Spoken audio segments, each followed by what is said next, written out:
My next question is for all of you. We've had some encouraging news out of Kabul overnight with the escape of 43 Canadians.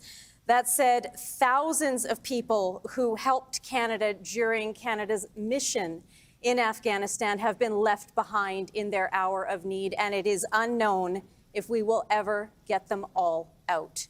To each of you, what would you have done differently? Mr. O'Toole, per the draw, you begin. Canada should never leave behind people that are at risk because they helped us. When Afghanistan was falling, there were 1,200 Canadians and hundreds more translators and others waiting for help from Canada. What did Mr. Trudeau do? You called an election, sir. You put your own political interests ahead of the well-being of thousands of people. Leadership is about putting others first, not yourself.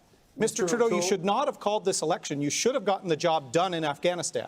He called an election in the fourth wave of a pandemic with fires in British Columbia and with unfinished business in Afghanistan, All Mr. right, Trudeau. Thank you, Mr. O'Toole. Sadly, what's happened in Afghanistan is a tragedy that was something we knew about. We knew about the withdrawal date. We knew from President Biden what that date would be.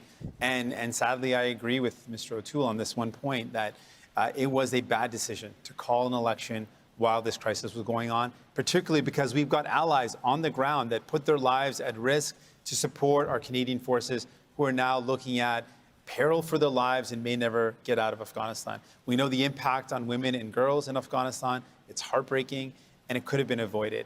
Veterans had told Mr. Trudeau and his government for a long time that the current approach was not working.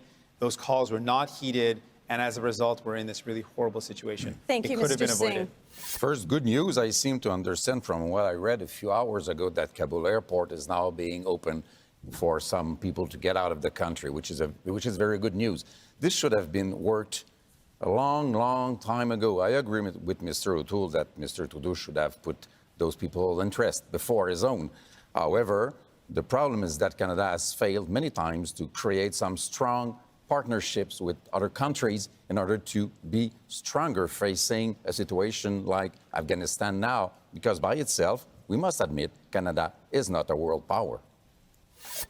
It's unfortunate to hear the members, the leaders on this stage talking down the incredible work that our Canadian Armed Forces, that our diplomats, that our consular officials did from the beginning of the summer to ensure that as of the very beginning of August, well before this election, we were getting flights out of Afghanistan. We got 3,700 people out of Afghanistan. And over the past weeks, we've been working with the Qataris, for example, on exactly that good news that we've seen of more people, more Canadians getting out of Afghanistan. We work closely with our allies because we know Canadians sacrificed in Afghanistan for a better future. We need to stand by the people who helped us, who helped themselves, and we will with even more people coming to Canada in the coming months. As a former diplomat and with a husband who provided advice on the peace negotiations in Afghanistan, we were hearing the stories all the time in the months leading up that this was foreseeable.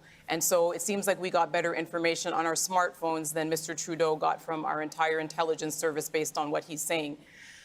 The thing is that when people count on you, when you make a promise to them, then you do it so that people can count on Canada's word. When someone is your partner, you go with them, you go for them, or you don't amount to much. And so leaving behind people in Afghanistan, rocking up to in Rideau Hall and calling an election under these circumstances was not the right thing to do. And to borrow a line from Mr. Singh from 2019, Mr. Trudeau could just say, hey, man, I messed up.